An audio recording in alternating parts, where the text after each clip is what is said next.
Sofia Osfour and welcome on this new episode of my masterclass podcast on healing wounds with the Osfour self-coaching model. In today's video, we are going to talk about validation. But before I start, and for those of you who've got no clue what I'm talking about, the Osfour self-coaching model is both a process and a tool.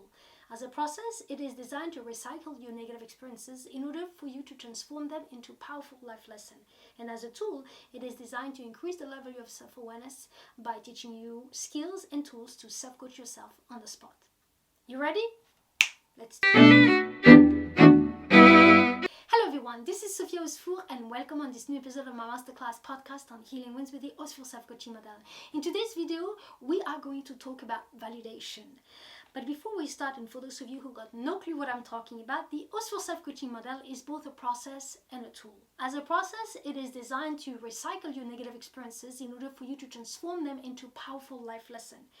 As a tool, it is designed to increase the level of your self-awareness by teaching you tools and skills to self-coach yourself. But if you want to know everything about the Osfour self-coaching model, you have a video that's going to lead you, you can find below this video, that's going to lead you to another video and that explains you everything you've ever wanted about the Osfour self-coaching model but never dare to ask. You will also find a link that's going to lead you to this free worksheet that I've created, and in this free worksheet you have all the basic exercise that you need in order for you to start to practice and use the Osfour self-coaching model in your daily life. Now we're ready. Let's go.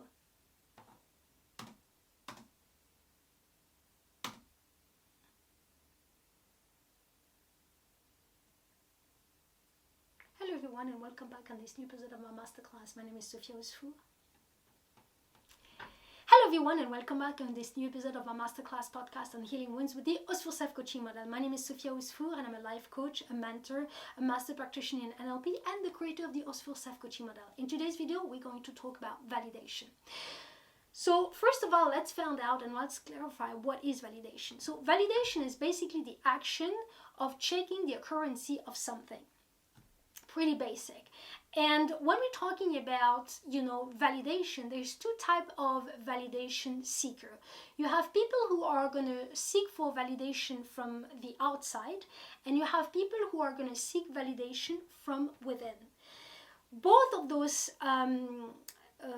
models are good, and both of those models are weak in some ways. So people who are seeking for validation from the inside are very powerful and typically they could be amazing entrepreneurs because they don't care about the opinion of other people.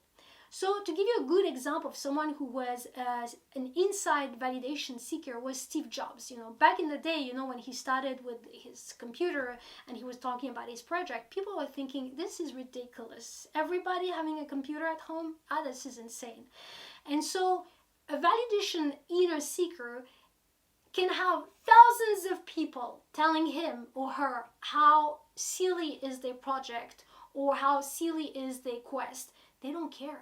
What they are, as long as they believe it's good, then they don't care about nobody. And so it makes them very powerful. It makes them, such as, someone as Steve Jobs, it makes them the number one, that's what it makes them, the one person that's gonna create a new product or that's gonna set up new boundaries because they have that inner belief in them.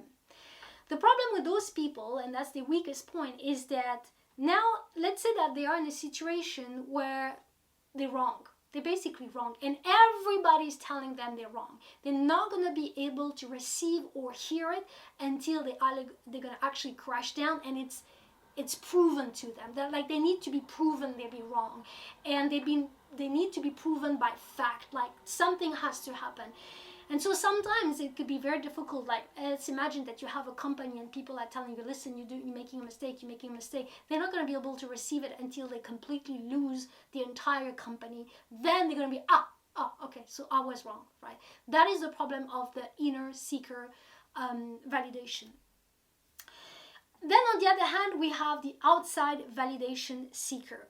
This is a person who is going to be in a very weak position in the sense that the opinion of other people can be so empowering for them that they completely lose sense of their own inner voice. They are people who have difficulties, in fact, to even hear their inner voices. The good thing about them, though, is that because they are so tuned with what other people are saying, they are much more flexible. So in a way, you could say that the inner seeker is much more rigid and the outside seeker validation is much more flexible. And so obviously the good thing would be to have a balance between those two, right? Obviously.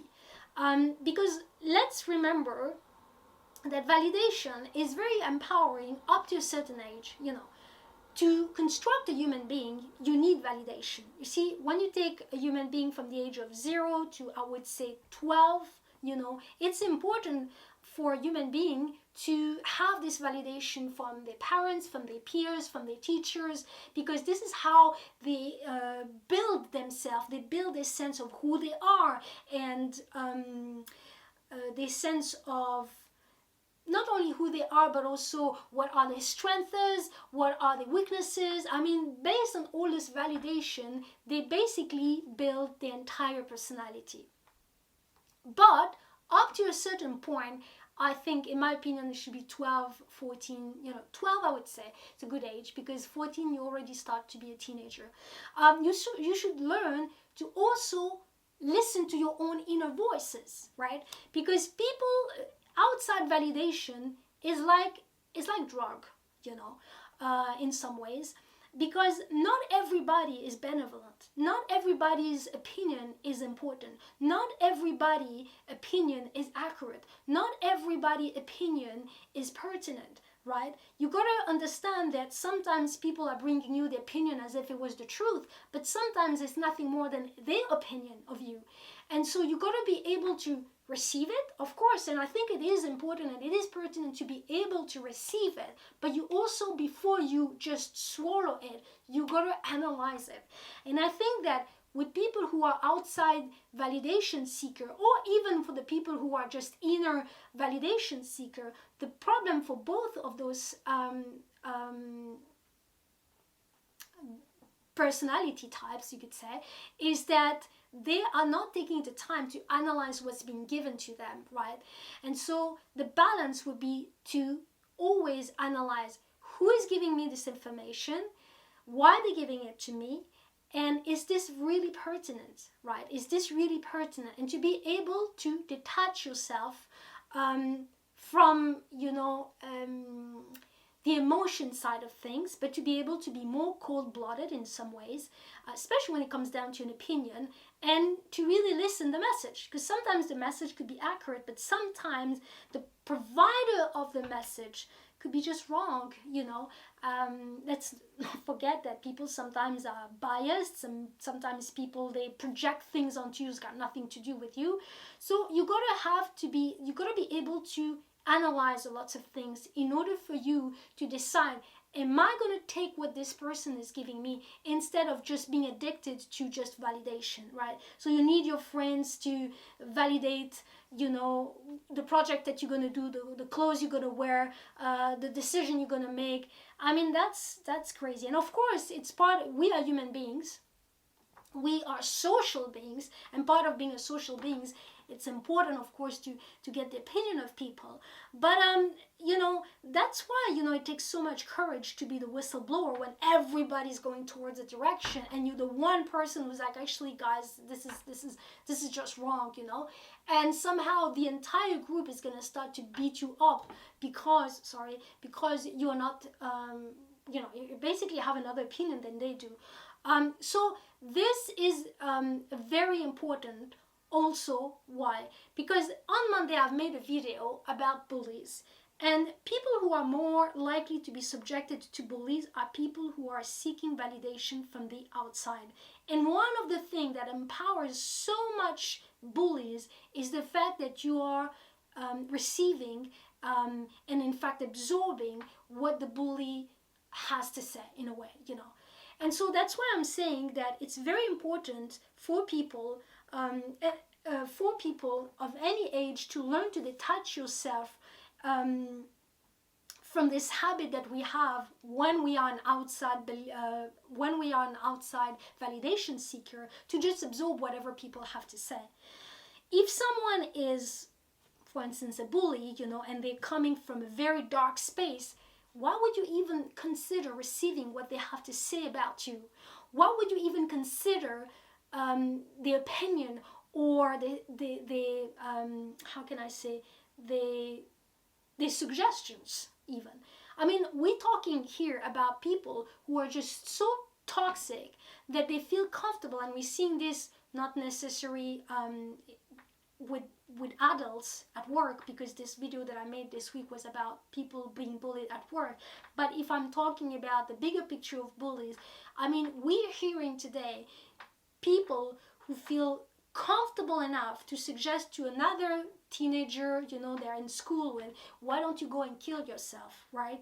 I mean, how can you even consider someone who says those words? I think that just the fact that those words has come out of that person's mouth, or who felt comfortable enough to wrote that in social media, just cancel. That's it. You're done, my friend. That's it. You could just go away with everything that you have to say. But funny enough, when you are a seeker, an outside seeker validation, you just absorb that, and one way or another, all of those things build up until, unfortunately, I was hearing this in France, there is a young girl who actually committed the unbelievable, but she did, So really the difference is to learn to practice self-validation.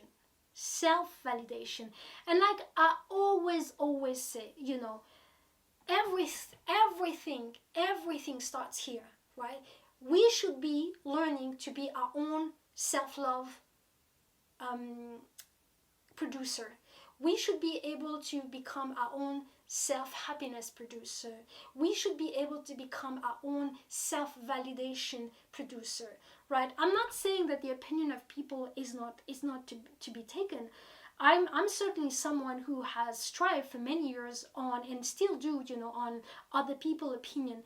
But from someone who was an outside validation seeker, what I have learned is that not everybody wants good for you. Not everybody can even give good, right? Because in order for someone to give you good, they already, first of all, to give it to themselves. So it's not to say that people are all bullies and they're mean, but sometimes you have to simply recognize that if somebody doesn't consider themselves valuable, it's very hard for them to tell you that you're valuable, and they might tell you the opposite of that.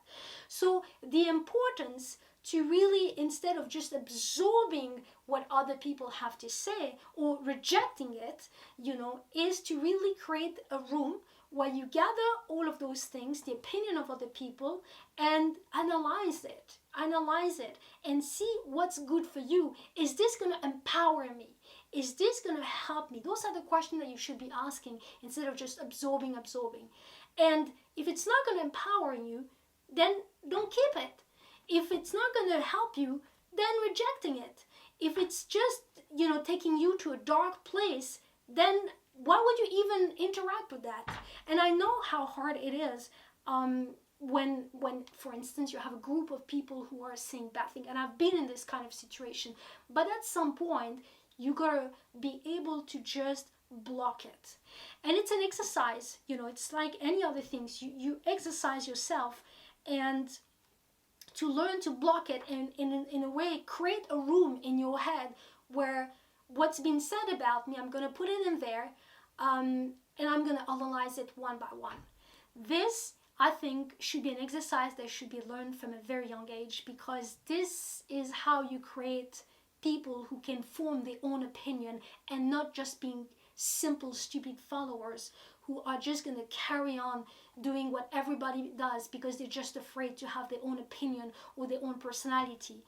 And I think that in our society, it's really important that we have more and more people who have the courage to be who they are, despite the crowd. Okay guys, so listen, I hope this video helped you, and until next week, all I'm gonna say to you is peace, love and light. Bye bye.